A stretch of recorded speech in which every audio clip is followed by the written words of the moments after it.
ভারত আরো শক্তিশালী হতে চলেছে। অত্যাধুনিক যুদ্ধ বিমান তৈরিতে নতুন পথ বাছছে ভারত।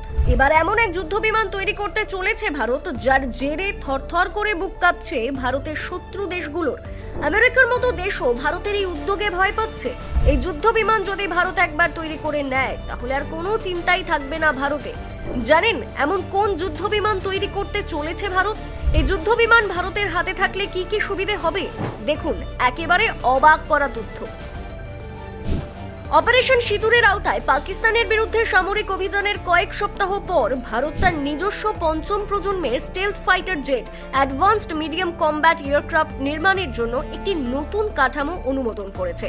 প্রতিরক্ষা মন্ত্রক এক বিবৃতিতে জানিয়েছে, এই কর্মসূচি বাস্তবায়নের জন্য nodal PSU aeronautical development agency শীঘ্রই 2 ইঞ্জিন চালিত পঞ্চম প্রজন্মের ফাইটার জেটের প্রোটোটাইপ বিকাশের জন্য প্রতিরক্ষা সংস্থাগুলির কাছ থেকে আগ্রহ প্রকাশের জন্য আমন্ত্রণ জানাবে। রয়টার্সের প্রতিবেদন অনুসারে জানা গিয়েছে, ভারত তার পঞ্চম প্রজন্মের যুদ্ধবিমান নির্মাণের জন্য একটি দেশীয় সংস্থার সাথে অংশীদারিত্ব করবে এবং সংস্থাগুলি স্বাধীনভাবে বা যৌথ উদ্যোগ হিসেবে বিড করতে পারে। প্রতিরক্ষা মন্ত্রক জানিয়েছে যে এই নিলামগুলি বেসরকারি সংস্থা এবং রাষ্ট্রায়ত্ত সংস্থা উভয়েরই নিলামের জন্য উন্মুক্ত থাকবে।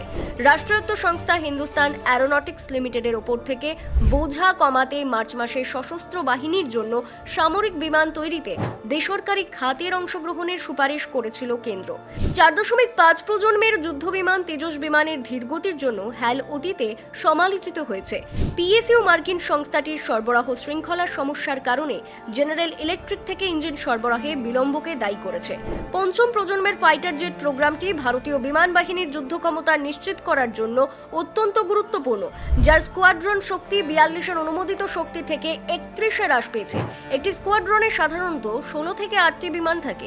পাকিস্তানের ক্রমবর্ধমান বৃদ্ধির বিরুদ্ধে প্রতিশোধ নেওয়ার সময় বাহিনী ভারতের অপারেশন সিঁদুর চলাকালীন জঙ্গি পরিকাঠামো এবং অন্যান্য গুরুত্বপূর্ণ সামরিক পরিকাঠামো ধ্বংস করে গুরুত্বপূর্ণ ভূমিকা পালন করেছিল।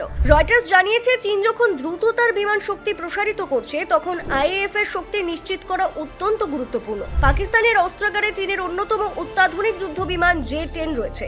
চীনের J-35 যুদ্ধ বিমান ছাড়াও যুক্তরাষ্ট্রের F-22, F-35 এবং রাশিয়ার সুখোই Su-57 হচ্ছে পঞ্চম প্রজন্মের যুদ্ধ বিমান, যা তাদের সশস্ত্র বাহিনী ব্যবহার করে। প্রসঙ্গত উল্লেখ্য, এতদিন পর্যন্ত রাষ্ট্রায়ত্ত সংস্থা হ্যালি একচেটিয়াভাবে দেশীয় প্রযুক্তিতে সামরিক বিমান এবং হেলিকপ্টার নির্মাণের বরাত পেয়েছে।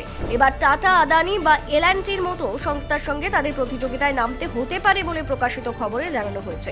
প্রতিরক্ষা মন্ত্রকের ওই সূত্র জানাচ্ছে, পঞ্চম প্রজন্মের এই যুদ্ধ বিমানটিতে শত্রুপক্ষের রেডার নজরদারি ফাঁকি দেওয়ায় স্টেলথ প্রযুক্তি সংযোজিত হবে। এর ইঞ্জিন তৈরির জন্য ফ্রান্সের একটি সংস্থার সঙ্গে আলোচনা চলছে। Bureau report, Bangla digital TV.